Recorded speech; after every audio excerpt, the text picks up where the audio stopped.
Yes, greetings of the day students. You are welcomed at Tarna classes. Yesterday we have done verb and parts of verb, transitive and intransitive. ये हम कर चुके. अब हम verb की part करते हैं. ट्रांजिटिव और जो इंट्रांजिटिव है ये तो थी ऑब्जेक्ट के बेस पे.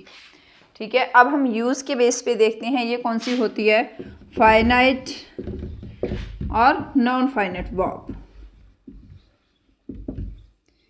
ये बहुत इम्पोर्टेंट है.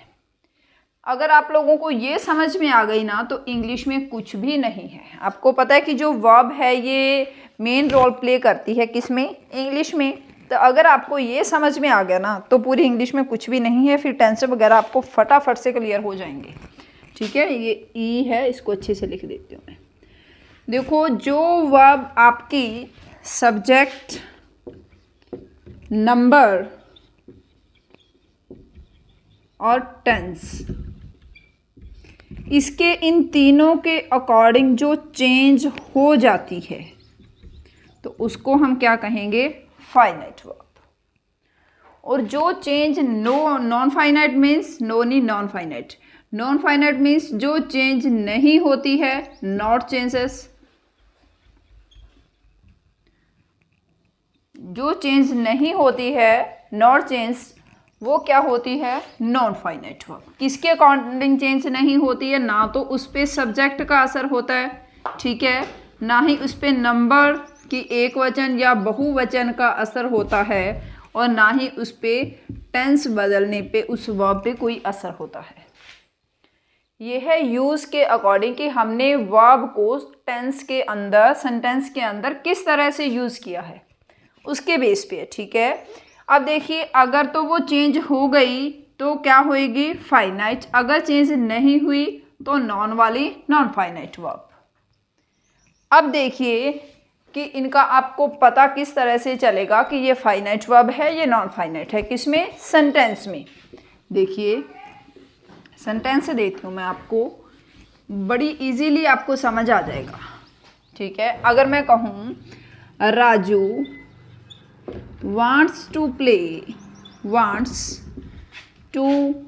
play, चलो राइट लिख देती हूँ, wants to write. ठीक है, मैंने लिखा राजू wants to write. अब राजू सिंगुलर है, यहाँ तो हमने क्या कर दिया, वर्ब को सिंगुलर बना दिया, wants. अगर मैंने ये लिखा सीता या रितु एंड सीता, तो ये दो हो गई, तो ये वांट्स नहीं आएगा, क्या आएगा, वांट टू राइट. वो दोनों लिखना चाहते हैं. अगर मैं ये कहूँ कि वो दोनों या वे सभी, दे वांटेड टू राइट. अब देखिए इसमें क्या आ गया, यहाँ टेंस चेंज किया मैंने, ये वांटेड हो गया. यहाँ मैंने सब्जेक्ट चेंज किया, प्लूरल बनाया, तो यहाँ ओनली वांट आया. और यहाँ मैंने ऊपर वाले में सब्जेक्ट सिंगुलर लिखा तो वर्ब भी हमारी क्या रही, सिंगुलर. और यहाँ सब्जेक्ट प्लूरल है तो वर्ब भी प्लूरल रही. यहाँ हमारा सब्जेक्ट तो प्लूरल है बट मैंने इसको पास्ट टेंस में बना दिया तो ये वर्ब भी पास्ट में आ गई. ठीक है, अब देखिए, बट ये वाली जो वर्ब है ये तो सेम रही है. इसमें टू राइट, इसमें भी टू राइट, इसमें भी टू राइट. तो कौन सी वर्ब चेंज हुई है और कौन सी वर्ब चेंज नहीं हुई है, ये ऑब्जेक्ट तो नहीं है ना लिखना, ये वर्ब भी है ना. टू राइट मीन्स लिखना. Raju wants to write, Raju लिखना चाहता है. Ritu and Sita want to write, वो दोनों लिखना चाहती हैं और वे लिखना चाहते थे, है ना. बट ये हमारी वर्ब चेंज नहीं हुई, तो ये वर्ब कौन सी है, नॉन फाइनाइट, नॉन फाइनाइट. ठीक है, और जो वर्ब हमारी चेंज हो गई, ये वांट्स, ये वर्ब कौन सी है, फाइनाइट वर्ब. ठीक है, होप सो आपको इनका डिफरेंस पता चल गया होगा. ठीक है, ये डिफरेंस आपको पता चल गया होगा कि कौन सी वर्ब फाइनाइट वर्ब होती है, कौन सी नॉन फाइनाइट वर्ब होती है. जो सब्जेक्ट कर्ता के अकॉर्डिंग, नंबर वचन के अकॉर्डिंग और टेंस काल के अकॉर्डिंग जो वर्ब चेंज होती है उसको हम फाइनाइट वर्ब कहते हैं, और जो चेंज नहीं होती है उसको हम नॉन फाइनाइट कहते हैं. ठीक है, अब फाइनाइट वर्ब जो है वो तो अपने आप में अकेली है, इसका कोई आगे पार्ट नहीं है। अब जो नॉन फाइनाइट है उसका पार्ट देखिए, वो किस तरह से सेंटेंस में आती है। अब देखिए इसमें किस तरह से हम लिखेंगे। विभिन्न के हौली हौली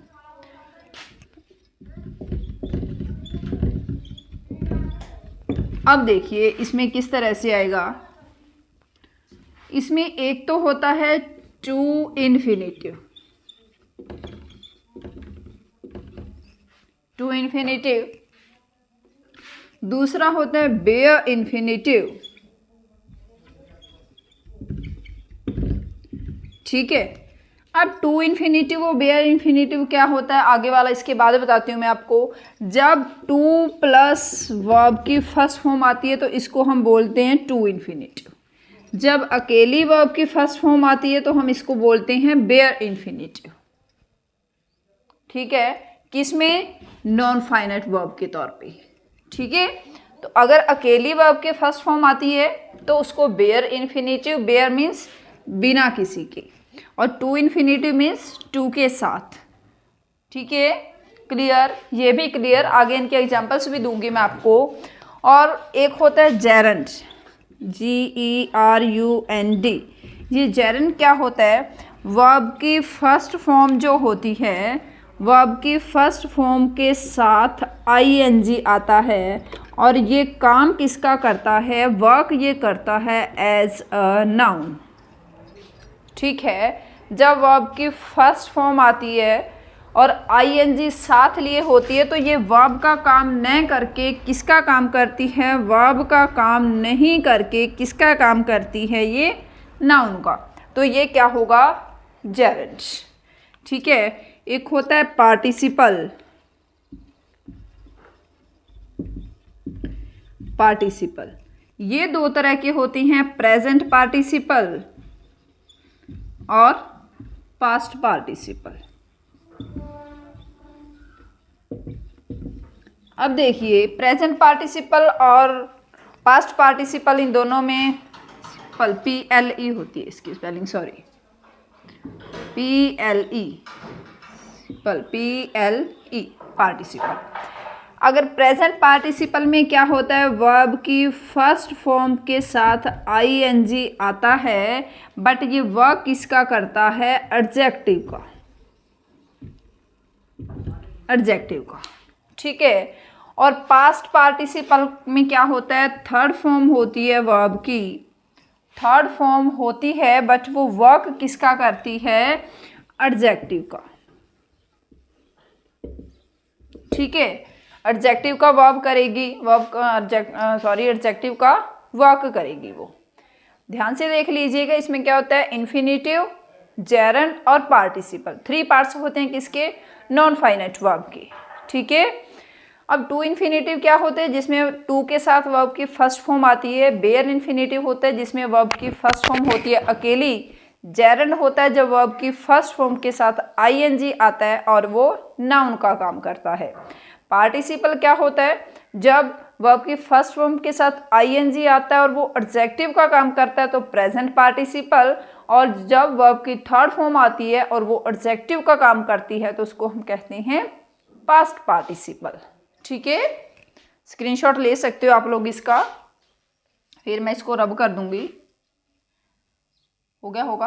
हाँ जी। अब देखिए इनके examples.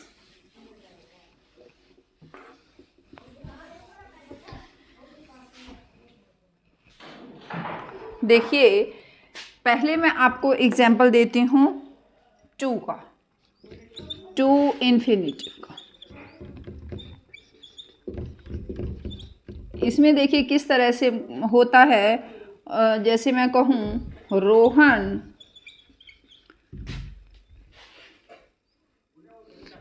wants to bathe। Rohan नहाना चाहता है ना।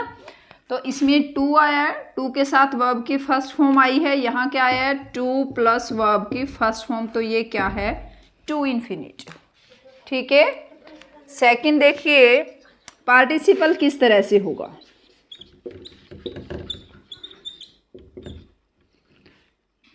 पार्टिसिपल, हाँ बेटा क्या है? अभी मैं क्लास ले रही हूँ ना, आप खेलो थोड़ी देर। पार्टिसिपल देखिए, जो प्रेजेंट पार्टिसिपल है, प्रेजेंट में क्या होता है? वर्ब के फर्स्ट फॉर्म के साथ आईएनजी आता है ना। अब देखिए ये किसका काम करेगा? नाउन का। सॉरी, नाउन का नहीं, पार्टिसिपल काम करेगा एडजेक्टिव का। देखिए अगर मैं कहूँ I saw some flying birds,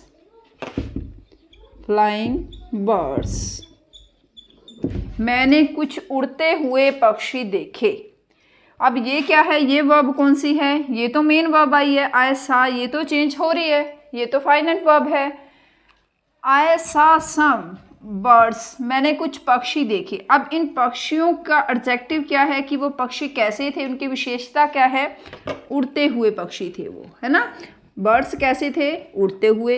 ये नाउन है बर्ड, तो बर्ड को मॉडिफाई कर रहा है, मीन्स बर्ड्स की विशेषता बता रहा है, नाउन की विशेषता बता रहा है, तो वो कौन होता है? एडजेक्टिव होता है। किसका काम कर रहा है? एडजेक्टिव का। तो एडजेक्टिव का काम कर रहा है, तो ये क्या हुआ? पार्टिसिपल। ठीक है, कौन सा पार्टिसिपल हुआ? ये प्रेजेंट पार्टिसिपल। ठीक है ना। तो इसी तरह से ही अगर वर्ब की जेरंड में देखिए, जेरंड क्या होता है? वर्ब की फर्स्ट फॉर्म के साथ आईएनजी, और काम किसका करता है? ये नाउन का। काम किसका करता है? ये नाउन का। अगर मैं कहूँ स्विमिंग इज अ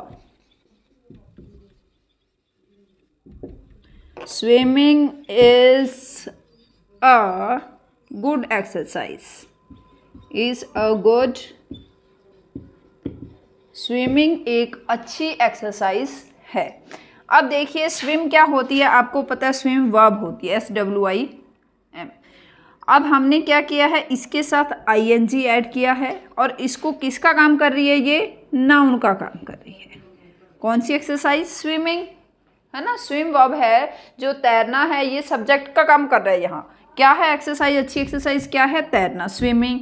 तो ये नाउन का काम कर रहा है ना, स्विमिंग। यहाँ पे सब्जेक्ट बना हुआ है, देखो इस सब्जेक्ट, इस पूरे सेंटेंस का क्या है? एक्सरसाइज ऑब्जेक्ट है, और स्विमिंग क्या है? इसका सब्जेक्ट है। और सब्जेक्ट कौन होता है? या तो नाउन होता है या फिर प्रोनाउन होता है। तो ये क्या है? नाउन। तो वर्ब के फर्स्ट फॉर्म के साथ आईएनजी जो है किसका वर्क कर रहा है? नाउन का। तो ये क्या हुआ हमारा? जेरंड। क्या हुआ? ये जेरंड।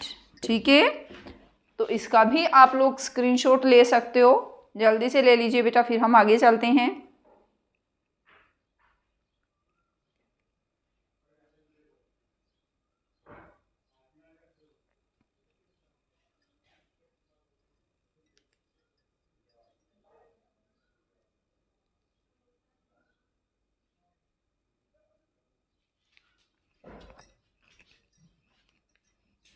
कर दूं रब इसको? हाँ जी।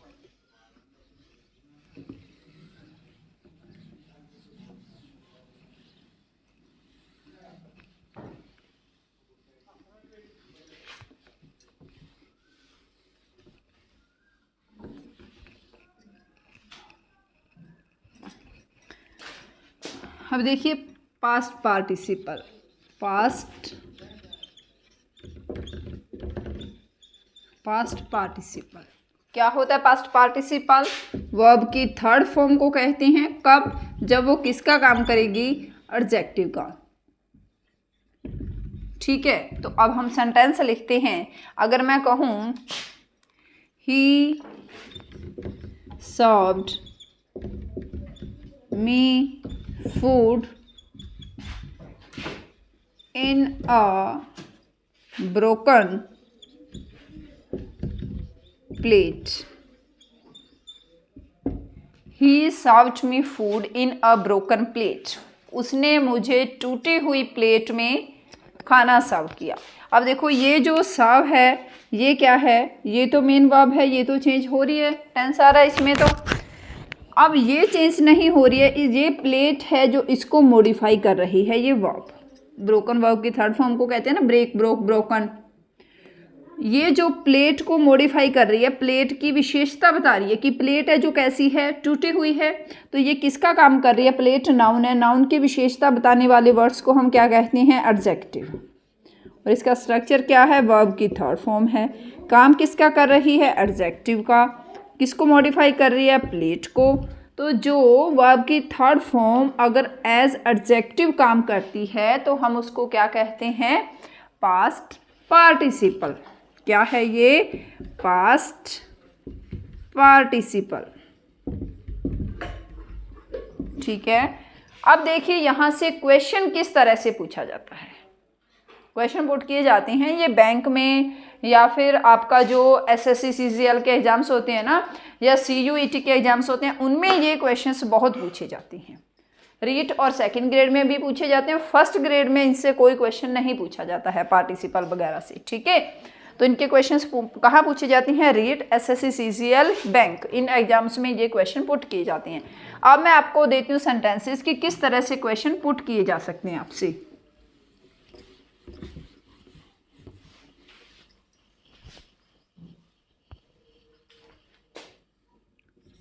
ये फर्स्ट सेंटेंस है, in the market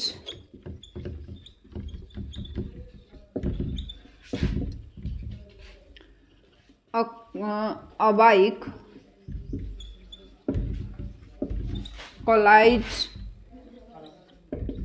collided with a running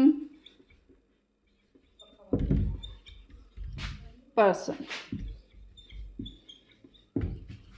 बाजार में एक बाइक एक भागते हुए पर्सन से टकरा गई, या हिट लिख लीजिए, इजी रहेगी फॉर्म आपको समझने के लिए। हिट मीन्स होता है टकरा जाना, बस। ठीक है। In the market a bike hit with a running person. अब इस पर्सन, ये क्या है, नाउन है। क्या है ये, नाउन है पर्सन। ठीक है। इसकी विशेषता क्या है कि वो भाग रहा था। जो रन है ये वर्ब की फर्स्ट फॉर्म है, इसके साथ हमने आईएनजी यूज़ किया, रनिंग, इसकी आईएनजी फॉर्म यूज़ की है। ये क्या है, इस पर्सन की विशेषता बता रहा है। तो ये क्या हुआ, वर्ब की फर्स्ट फॉर्म किसका काम कर रही है, एडजेक्टिव का। तो ये क्या हुआ हमारा, प्रेजेंट पार्टिसिपल। अब इससे ये क्वेश्चन कैसे पूछ सकता है एग्जामिनर इसमें आपको 4 ऑप्शन देगा। देखो इसको मैं रब कर देती हूँ कि ये एग्जामिनर आपसे क्वेश्चन किस तरह से पूछेगा। वो आपको इस तरह से देगा, ये क्वेश्चन दिया और फिर आपसे कहेगा फाइंड द करेक्ट ऑप्शन। ठीक है। वो 4 जगह इसको या तो अंडरलाइन कर देगा इस तरह से, फिर आपको देगा पार्टिसिपल। ठीक है। सेकंड में आपको देगा जेरेंट, थर्ड में आपको देगा पास्ट पार्टिसिपल,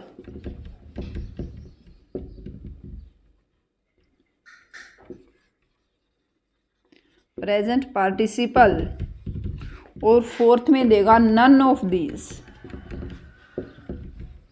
अब आप इसमें से टिक कीजिए कि कौन सा करेक्ट है। अब आपको पता है जब आपके फर्स्ट फॉर्म प्लस आईएनजी है, या तो ये जेरेंट हो सकता है या फिर ये प्रेजेंट पार्टिसिपल हो सकता है। फिर आप देखोगे कि ये किसको मॉडिफाई कर रहा है, पर्सन की विशेषता बता रहा है, तो ये एडजेक्टिव का काम कर रहा है, तो ये पार्टिसिपल होगा। ठीक है। इस तरह से आपसे वो ये नहीं पूछेगा कि ये फाइनाइट है या नॉन फाइनाइट है, वो तो बहुत ईजी होता है, इन्हीं में से पूछेगा। सेकेंड क्वेश्चन देखिए किस तरह से पूछेगा आपसे।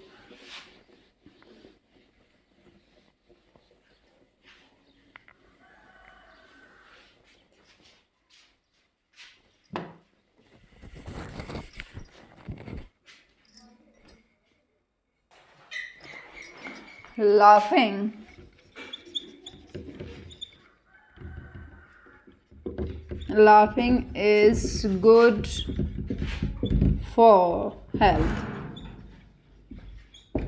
हंसना हेल्थ के लिए अच्छा है। ठीक है। वो आपको इसको अंडरलाइन कर देगा और फिर आपको वही ऑप्शन देगा यहाँ जेरेंट फिर आपको देगा प्रेजेंट पार्टिसिपल,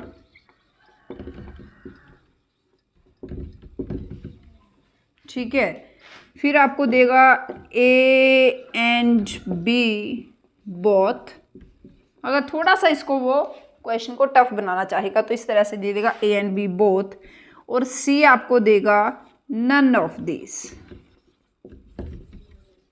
अब देखो ये उससे थोड़ा सा टिपिकल बन गया, क्योंकि आपको पता है वर्ब की first form plus ING gerund भी हो सकता है, प्रेजेंट पार्टिसिपल भी हो सकता है।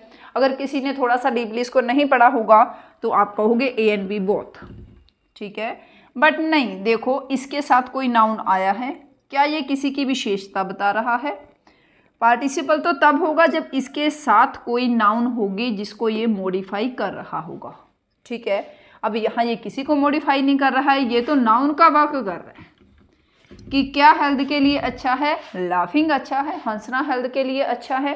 तो ये क्या है, वर्ब की फर्स्ट फॉर्म के साथ आईएनजी है, वर्क किसका कर रहा है, नाउन का है। तो हमारा क्या बना ये, जेरेंट।